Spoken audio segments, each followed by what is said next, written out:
Баткен тарапта акыркы маалдарда контрабанда кайра көбөйө баштады. Кайра көбөйө баштады. Мына акыркы неделеде 2 миллионго чейин ушул контрабанданы кармадык. Контрабанда токтоп калган, азайып калган. Азыр кайрадан көбөйө баштады. Кайрадан биздин ошол жерде жашаган граждандарыбыз ушу менен алпуруша баштады, ушу менен машыга баштады. Ушуну токтотушубуз керек.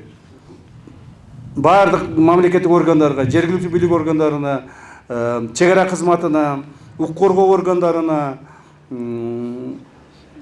органы безопасности бардыгыңыздарга ушул маселе боюнча катуу иштегенди тапшырма коёмун. Азырынча чек ара маселеси чечилмейинче эч кандай чек ара ачылбайт, контрабанда болбойт. Мына ушул.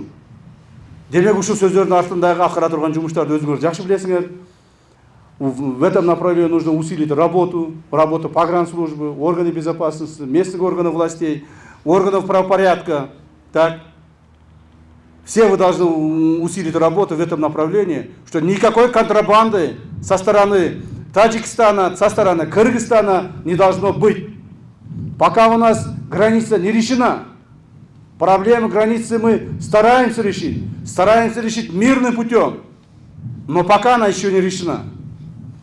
Поэтому пока границы не будет решаться, границы закрыты и контрабанды не будут. Сейчас особенно в осеннее время, вот зима наступает, контрабанды угля, контрабанды других необходимых товарно-материальных ценностей, которые от нас усиливаются, в том числе ГСМ и все другое. Мы должны принять конкретные меры.